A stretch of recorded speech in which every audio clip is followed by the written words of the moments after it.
Hello, welcome back to my reading log. I'm so sorry about the bad lighting. So this time's reading log, the challenge is to read some of these omnibuses because I think I only read about 10%. I think it's a great challenge to read only these sections so this way I can catch up. I'm going to talk about next what I read first, and that is Orb on the Movement of the Earth. I read just the first volume, Omnibus, of course, and so on. So we'll see how much I can read for this week and what manga. Once again, I just finished reading this manga called Orb on the Movements of the Earth. This is the Omnibus 1 and 2, story and art by Yuoto. Here's the front cover and the back. So this story takes place in the 15th century, where the church is like the center of everything, because if they find out about someone talking about against the earth, they become like a heretic and they'll get punished. However, they'll get like 2 chances, and after that, well, then they get burned. This story, or this volume, has 2 parts, because the first part of the story is about a little boy. I'm always doing this. What is his name again? Raphael. At first, he's a brilliant young kid who's supposed to go to a university at, I think he's only like 12 years old. At first, he had a big curiosity on the stars until his adoptive father wanted him to change his major to theology because he wanted to study astronomy at first. And then there was one day where he was told to meet a heretic. I think the heretic was giving another chance and kind of like escort him. However, this heretic decided to threaten Raphael, and then he had to aid him with his continued research about the planets and the stars, because in this story, I think it is called heliocentrisms. And then when it comes to that matter, it is against the church wishes and faith. And if someone was talking about that part, heliocentrism, then you are considered as a heretic. Moving along, Raphael ate the heretic, and at the same time, Raphael learned a lot from the heretic, especially about the universe. He was taught that the earth was the center of the universe. Then he learned more about that earth is not the center of the universe and it does move around, because in the church they were taught something else. So around this time, Raphael had a change of thought. Maybe this is more than he think. And so he did more research on his own, and he realized that the heretic might be telling the truth. Eventually, the heretic got caught again, as well as Raphael, because they were able to find some of his work. Because whenever they found something that's against the church, as I mentioned before, you just consider it as a heretic.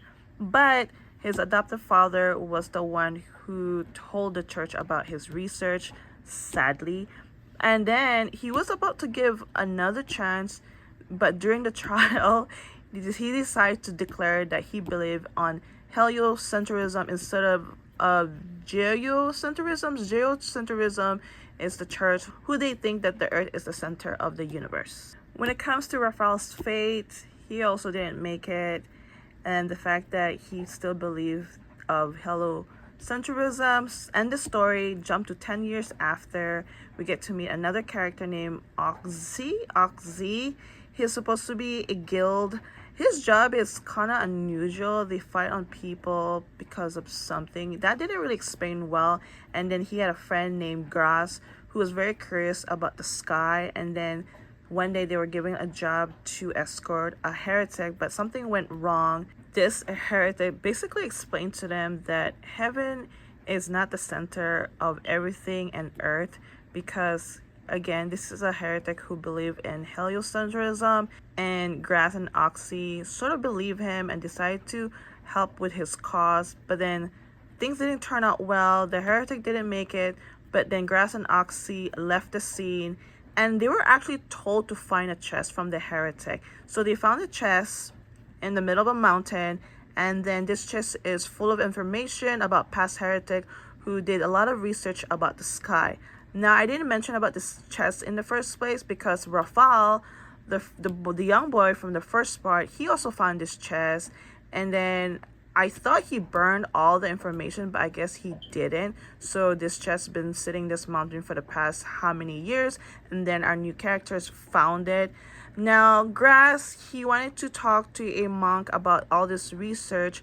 However, Grass didn't make it. Also, I know a lot of people passed away in this story, and so Oxy had to continue this, not a legacy, but it looks like it might be something that he needs to do. I think he's slowly getting curious about this whole thing about the earth moving around and that it's not the center of the universe. So he met this monk, and then this monk also believed about heliocentrism, but then he was caught, I guess, being a heretic, and he was punished, and so he kind of stopped until Oxy came to in his door about this whole thing, and now they're kind of working together to find the truth about the universe and about the sky. So this story, I really like it because I like anything about astronomy. I'm so sorry if that was all confusing. I hope I did my best to explain it, because I mean, this is full of science, and sometimes science can be confusing. Now, this manga omnibus has a total of 4 omnibus, so it's a short series, and on top of that, it has an anime. So if you don't want to read this manga, definitely watch the anime. I think the anime is only on Netflix. I'm not sure if I should show you guys some pages, because when these heretics gets caught and then get punished, it's very brutal. Like, their way of punishing these heretic is very disturbing. I think you've probably seen this on the movies, like clipping their nails. That's all I can say. But maybe I can show you some of the ending parts, because it's not that brutal. So the illustration is actually I find it very plain and simple. I really like it, and I thought maybe this would be super wordy, because it seems like it's all about science, but no, not really. It was kind of fast, and I really like that because it just gets straight to the point. And I'm actually looking forward to read more of this, because we'll see if these two will succeed or not, and at the same time, will they either get punished, or will all this punishment of being heretics will stop. And they also mentioned some historical astronomer like Apostle, or not Apostle, Aristotle. I have no, I'm so sorry if I pronounce his name wrong. But yeah, it's a bit of historical. I like it. And again, if you don't want to read this, definitely watch the anime. I heard good things about the anime. Anyway, that is it for this manga. Again, there's only 4 omnibuses. Okay, I have to use giraffe. I think this is better than having it lay flat. So just finished reading this omnibus called Yokohama Kaidashi Kiko Deluxe Edition Volume 1 by Hitoshi Ashinano. So this manga is actually got released, I think, in the late 90s. Then it was published in English in early 2000, and it was probably reprinted as an omnibus, I think, around 2000, because at the end it shows volume 2 1996. So I assume that it came out in the 90s. So this story, at first hand, I thought, well, this is a slice of life story. I didn't even read the back. I just got this because they said it's a slice of life, and I love reading slice of life. But I did not know until I read in the middle that our main girl, her name is Alpha. She's actually an android. It is because her owner left, and now she runs a cafe by herself in this small town, and this takes place in the future of Japan. Back to what I was saying, I found out that she's a robot because another robot came to deliver something from the owner and gave her a camera, because they had this conversation about like, oh, you're an alpha something something, so it could be her serial number. And then it hit me like, wait, what? She's a robot this whole time? Because the people around the community assume like she acts like a robot, but now it kind of makes sense. And that robot's name is Kokone. She lives actually in I think the capital, more in the city side, because where she lives is more in the countryside. So in this countryside, I guess it used to be more bustling, and I think something happened because there used to be a lot of streets, as you can see, but now they're under with the water. So I'm hoping we get to know more about what happened in this area, because there's a lot of mystery here and there, And at the same time, there's also another character in this story. She likes to hang out by the water and she has no clothes. And apparently she only comes out whenever she wants, mostly if kids are around, apparently. And they call her the Osprey. So there's a lot of interesting character in this story. Aside from that, it is a slice of life. It just talk about her day-to-day running a coffee shop. However, since it's more a country life, there used to be a lot of people, but I guess not. It's not as busy. There's even like a gasoline or a bookstore. But everywhere she goes, everything is far, and that's why she rides this scooter. And ever since she got her camera, she does her best to take pictures. And the way she take her picture is she has this wire connected to the camera and it will be connected to her mouth. Yeah, kind of strange, but kind of interesting at the same time. So everyone here is so nice. Everyone gets along. And sometimes I guess the elderly would reminisce what happened back then. So I'm definitely curious what exactly happened because I think that really catch my attention. But other than that, this story is great and it definitely has a slow pace vibe since it's a slice of life. I actually enjoy it. There's not a lot of context, but you would definitely understand what's going on. The illustration's amazing, but let me just show you that right now. It is a very thick omnibus. I think this one has a total of 4 volumes. So okay, the first few pages is colored and it feels very retro. Look at that. Really, really nice. There's some area that some of the pages is also colored, and as you can see, again, there's not much context. It's so easy and fast to read. I really like it. I'm enjoying it a lot. Looking forward to read more and learn about especially this area. Our main character, Alpha, she's so sweet. Everybody loves her. What's interesting about Alpha, since she's an android, she doesn't eat certain things, but apparently coffee is fine with her since she runs a cafe. Yeah, definitely give this a try, but maybe if you're not into slice of life, this is definitely not for you. But other than that, I'm definitely curious about this series. I finally read Haikyuu. It's been on my list for a while. So this is the Omnibus 1, 2, 3. Story and art by Haruchi Furodate. So far, I really like the story. It's quite fun. I like the main characters. They're so entertaining because they're always like arguing and butting heads, but they actually play pretty well together. So in the front cover, we got Hinata and Kageyama.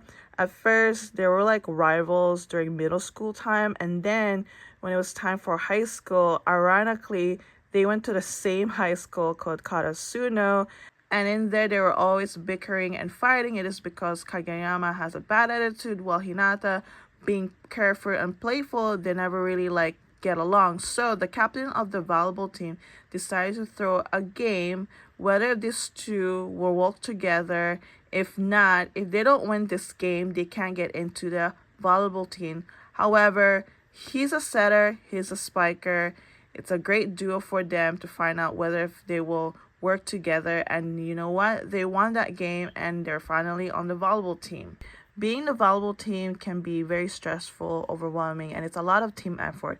When it comes to Hinata, he's only like 5'3" or 5'4", but with his height, sometimes he does feel like he wished to be taller like the rest of the guys. However, when he was young, he saw on the TV a very small petite volleyball team player, and since then, he was inspired to become someday.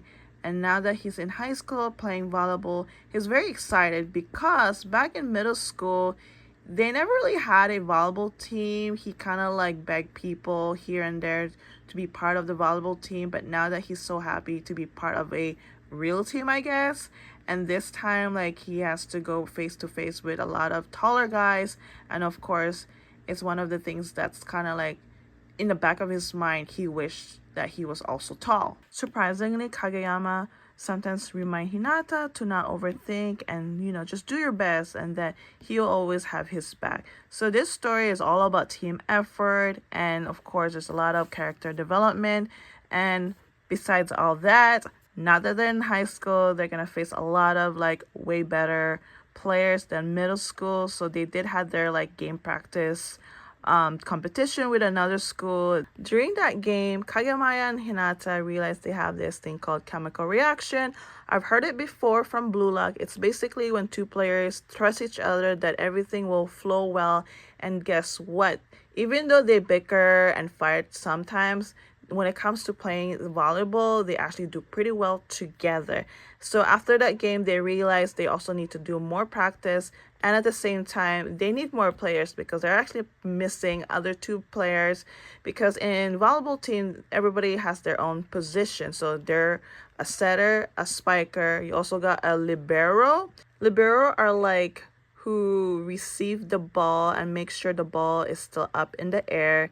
And then you also got the blocker. They usually by the net to block if any spikers hit the ball. There's definitely a lot of characters in the story. And the team did finally had that missing position because two of these other guys had to stop playing volleyball for a personal reason. However, they came back because they had like another competition. And ever since that competition, it's like they had a change of heart that, you know, playing volleyball is really fun with the team. However, there's a lot of like expectation, especially for certain position. And so these two guys realized that they like playing volleyball and they want to be part of the team again. And then the next step is, I think, it's their summer camp training with another school. And then beforehand, they also had to find a coach, and they did find a coach. And surprisingly, the coach is someone who's selling steam buns in the story. So he's also, I think he's the grandson of the former coach of Karasuno. That former coach from Karasuno, he's actually sort of famous. Karasuno used to be really good at volleyball back in the days. However, ever since that coach left, the volleyball team hasn't been doing well. And the team that they're going summer camp with has almost the same history, where this school did pretty well with this certain coach. Now that that coach also retired, they haven't been doing well. Karasuno and this school called, I think, Nakoma. Is it called Nakoma? Apparently, like, they've always been a rival, but they never actually compete one another. So that's pretty interesting. So that's a little bit of backstory about this two school. Other than that, overall, this story is really good. I like it so far. Again, it's just very fun to read. I like Hinata and Kageyama. Even though like they have this love and hate relationship, they actually really care for each other because they really love volleyball so much. And the thing about this omnibus I noticed is the pages here is very thin. So when I was flipping through the pages or when I was reading, sometimes I would like flip 2 pages. And I'm like, I need to be carefully flipping these pages because they're so thin and flimsy. And I guess because the quality of this omnibus is not really like the greatest. And, you know, the price is pretty good for an omnibus. And there's like 3 volumes in this one omnibus. That's why I prefer sometimes getting omnibus, because you actually save more compared to 1 volume to about $10. So that's the only downside about this omnibus. I've heard of Haiku before because it's a very popular sports anime. And of course, I want to read the manga first. Aside from Blue Lock, I wanted to venture out and read other sports manga. And so here I am, finally reading Haiku. So very thick. Again, the pages are so flimsy. This took me a while to finish this omnibus because there's 3 volumes. And on top of that, I find it very wordy and I had to really carefully read because I didn't want to miss any details. Other than that, I really like the story. This manga is already done, I believe. I think the single volumes is complete. I'm not sure about the omnibus. So definitely looking forward reading more of Haiku, and I definitely want to see the anime pretty soon. Next omnibus, I decided to read, I think this is a romance. Well, it is a romance. This one's called Marmalade Boy by Wataru Yoshizumi. This is the collector's edition. And I think this is like probably came out in the 90s because this edition is really nice. It has a bunch of color pages and a little bit information about this manga originally. So this is the, I guess, revision, and they decided to make it as an omnibus. And I think this manga is super popular. I've heard it everywhere. and decided to give it a try because I also like the illustration since it takes place in the 90s and 2000. So we got our main character Mickey and you. So something crazy happened between these two. Her parents met a couple during their trip, and then they dropped this bomb to her that they're gonna get divorced and swap spouses. In other words, his parents and her parents are gonna swap spouses. Yeah, that sounds very crazy. I guess they realize they love another spouse, blah blah blah. However, Mickey is super against it, while he doesn't mind, he doesn't care. And since they're gonna end up swapping spouses and getting divorced, they all decided as a couple to live one together, which is even more crazier. Mickey is so pissed off. She just thinks it's just super weird. Now that they're gonna all live together, Yu is also going to the same school as Mickey. At first, Mickey thought he's cute, but then she realized later on, well, since it's a romance manga, of course she's gonna have feelings for him, even if they're like stepbrother. I know, weird as well. And what's even weirder is that there's a little bit scandalous part of the story. I don't want to spoil anything. It's just got to do with a student and someone who's a little bit older. I'm not sure how old he is. I am so sorry about the background noise because apparently I'm always doing laundry whenever I make this video. Anyway, regarding about all that stuff, so Mickey, she's trying to adjust with her new life and having a stepbrother, especially having him around. And then on top of that, he has a friend named Ginta. They're like middle school friend. Now they're in high school. They play tennis together. She used to have a crush on him, confessed, but things didn't work out. And now she found out that Ginta actually likes her back, but then something happened. So there's a little bit of love triangle. Well, there is a love triangle. I'm not really a big fan of love triangle because I just find that very cliche and predictable when it comes to romance manga, but this one is not too bad, I guess. To summarize everything, it's a romance manga with a little bit twist and a little bit scandal here and there. Now that we have this love triangle, even maybe a four square, whatever, because he has an ex-girlfriend. She's coming in the picture now because apparently she still has feelings for him. Lately she's been kind of around, and then her ex-girlfriend has another friend. Oh, I'm probably gonna confuse guy. I won't probably mention him. Let's just say there's like a, what is 5? Is that a hexagon? It's a hexagon romance, and then on top of that, a little bit scandalous, which doesn't relate to this hexagon romance. But overall, I really like the story. It's not quite bad. I just love the illustration and the character design. I'm a big fan of that, especially during the 2000 mangas and even early 90s. At this point, there's a lot of weirdness when it comes to romance manga, even age gap manga, and the scandalous that I just mentioned. But you know what? I'm just gonna keep reading until I don't wanna read anymore if it's something bothers me, part of the story. And yeah, so as I mentioned, there's like a bunch of color pages in this manga. It's really nice and so retro. I think they've done very well, including those color pages. I think it's just great addition. I can understand why this manga costs about 20, which is kind of understandable. There we go. Really like the color pages. It's so pretty, to be honest. Yeah. So yeah, we'll just see where the story goes, and hopefully things gets better.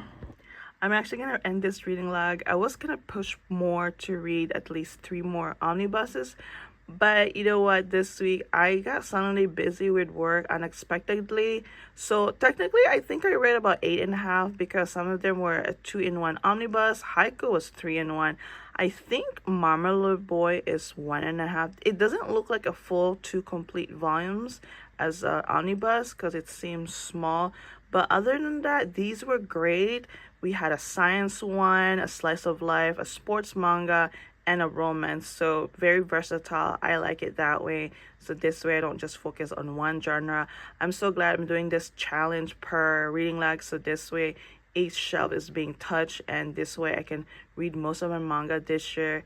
And I'm so glad that, you know, even though it was a short read, I'm still glad that I'm able to read some of this manga this week. Let me know if you read this manga or are you a big fan of Omnibus or not, because a lot of collectors don't like Omnibus because I kind of understand why. It's bulky and heavy to hold. For me, I didn't mind because I grew up reading a lot of bulky books back in the day, so I didn't mind holding it. Even though some of the pages were a little bit thin and flimsy, let's just say haiku. You know what? Haiku's price is pretty not bad. I can understand why the pages were flimsy.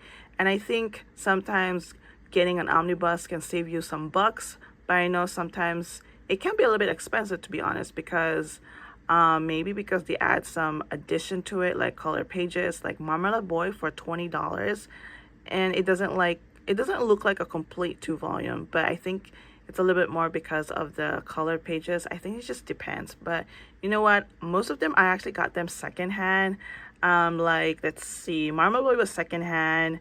Haiku, I actually got Haiku for $11 at InStock Trade because I always get my new manga from InStock Trade because their manga is like about 30% off. Yokohama Kaidashi Kiko, I don't remember if I got her secondhand or not, but I also got Orb at Instock Trade. I definitely recommend Instock Trade because their omnibus price is way better than other places. So I just want to say thank you so much for watching this video. I hope you enjoyed this, and I'll see you guys next time.